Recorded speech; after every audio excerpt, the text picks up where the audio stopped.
Hello, चला तर आज आपण या व्हिडिओच्या माध्यमातून पाहूया eco clubs for mission life theme या अंतर्गत शाळा लॉग इन कसं करायचं आणि त्याचबरोबर एक ॲक्टिव्हिटीसुद्धा पाहणार आहेत आपण कशा पद्धतीने यावर करायचे आहे ते थोडक्यात पाहूया.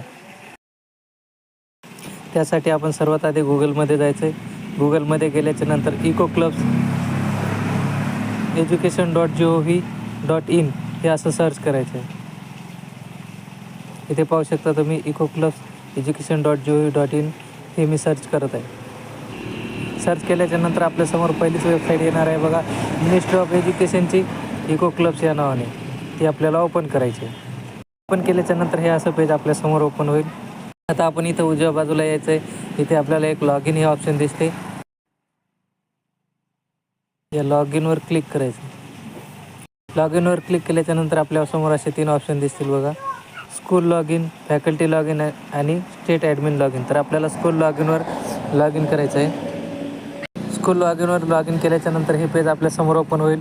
तिथे की आपल्याला शाळेचा UDAS कोड टाकायचा आहे आणि OTP घेऊन लॉग इन करायचं आहे. बघा OTP हा UDASला रजिस्टर्ड मोबाईलवरच येणार आहे आणि नंतर आपल्याला कॅप्चा टाकून लॉग इन करायचं आहे. जसं की मी आता माझ्या शाळेचा UDAS कोड टाकतो आणि सेंड OTPवर क्लिक करतो. टाकलेला आहे मी, सेंड OTPवर क्लिक करत आहे. बघा आता मला OTP प्राप्त झालेला आहे. हा OTP तुमच्या रजिस्टर्ड ईमेल ID आणि मोबाईलवर सुद्धा प्राप्त होईल.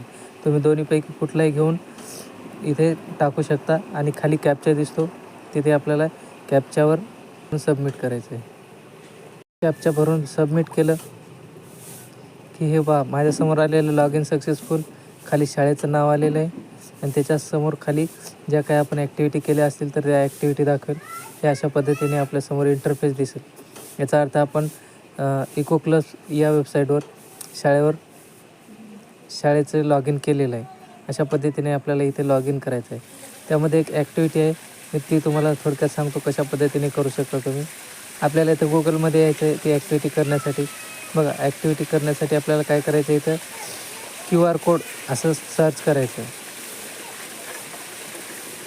किंवा जनरेट QR कोड हे टाकून सर्च केल्याच्या नंतर आपल्यासमोर एक वेबसाईट ओपन होईल.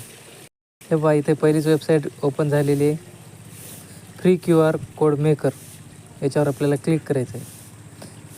इथे या वेबसाईटवर आल्याच्या नंतर आपल्याला इथे एक QR कोड जनरेट करायचा आहे. परंतु हा QR कोड जनरेट करत असताना आपल्याला एखादा नैसर्गिक इव्हेंट घ्यायचा आहे आणि त्याची माहिती या QR कोडमध्ये ॲड करायची. जसं की मी कडुलिंबाचं झाड आहे याची माहिती, जसं की त्याचे औषधी उपयोग वगैरे याची माहिती या QR कोडमध्ये ॲड करत आहे. मग बघा आता आपल्याला इथे काय काय ऑप्शन आहेत तर आपण पाहूया. जसं की इथे पहा QR कोड जनरेट करत असताना काय ऑप्शन येतात. त्या ऑप्शनमध्ये इथे आपल्याला एक वेबसाईट म्हणून ऑप्शन दिसत आहे, त्याच्या बाजूला एक ॲरो दिसत आहे. या ॲरोवर आपल्याला क्लिक करायचं आहे. क्लिक केल्याच्या नंतर आपल्याला दिसतील ऑप्शन. आपण त्या QR कोडमध्ये वेबसाईट देऊ शकतो, टेक्स्टमध्ये माहिती, PDF, इमेज आणि इतर माहिती जसं की व्हिडिओ वगैरे अशा पद्धतीची माहिती त्यामध्ये आपण ॲड करू शकतो. जसं की मला आता सध्या एक टेक्स्ट माहिती म्हणजे पॅसेजमध्ये माहिती ॲड करायची आहे त्या QR कोडमध्ये. तर मी इथे टेक्स्ट हे ऑप्शन घेतलं आणि खाली बघा माझ्यासमोर ऑप्शन आलेले, मी इथे माहिती लिहील. जसं की त्या झाडाचे उपयोग आहे किंवा जे काही माहिती लिहायची ती लिहिली. लिहिल्याच्या नंतर पुढं पहा वर डिझाईन पण दिलेलं आहे ऑप्शन आपल्याला. इथे पाहू शकतो तुम्ही वेगवेगळ्या डिझाईन आहेत QR कोडमध्ये, कशा पद्धतीचा पाहिजे त्यामध्ये कलर, लोगो, लेवल असे ऑप्शन आहेत. त्या पद्धतीने तुम्ही ते घेऊ शकता आणि ते घेतल्याच्या नंतर खाली आले तर तुम्हाला डाउनलोड QR कोड अशा पद्धतीचा ऑप्शन येईल आणि तो QR कोड तुम्ही डाउनलोड करायचा आहे आणि डाउनलोड केल्याच्या नंतर तो आपण त्याची प्रिंट काढून त्या कडुलिंबाच्या झाडाला चिटकवायचा आहे आणि तिथे आपला एक सेल्फी किंवा एक फोटो घ्यायचा आहे. ही ॲक्टिव्हिटी पूर्ण करायची.